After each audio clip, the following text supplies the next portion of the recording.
Hi, my name is Kevin Stevens, Marketing Manager for ODI, and today I want to talk to you about the new ODI V2 Lock-On Motocross Grip System. As you're probably already aware, the biggest benefit to the V2 Lock-On system is its ease of installation. So today I want to show you exactly how easy it is to install a new pair of lock-on grips. I'm going to be switching out the grips on my bike from our Rogue pattern, which is our largest in diameter, to a more traditional half waffle.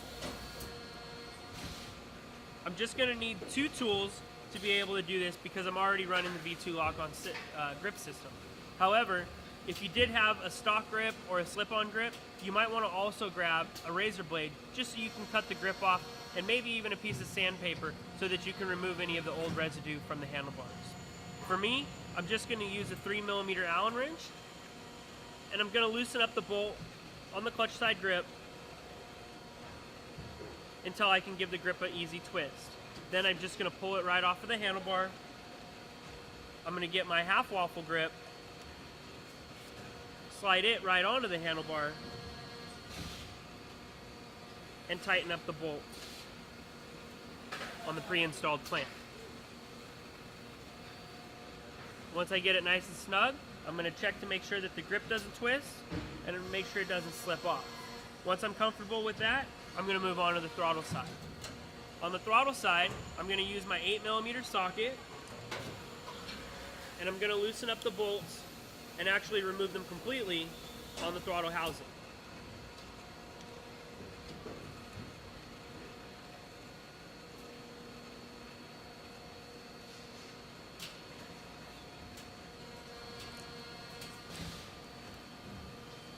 Pull back the boot on the cables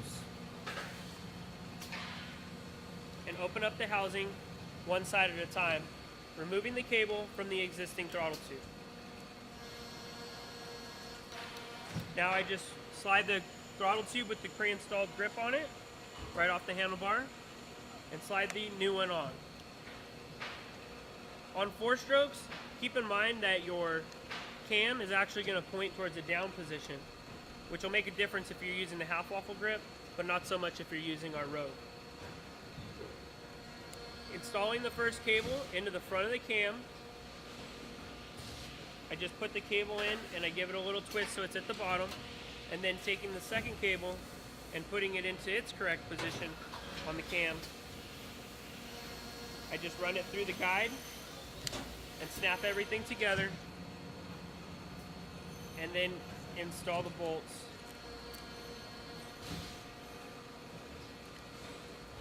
and tighten them up.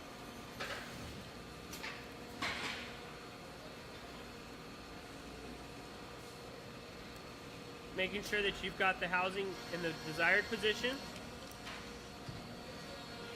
Make sure that your throttle housing bolts are nice and tight. And then check the throttle for proper functionality. If there's any dragging or anything binding up, you'll want to take everything apart and make sure that you have a nice clean handlebar and that the throttle cables aren't getting bound up and everything's fitting properly. It's always a good idea to check your throttle tube for functionality every time before you ride.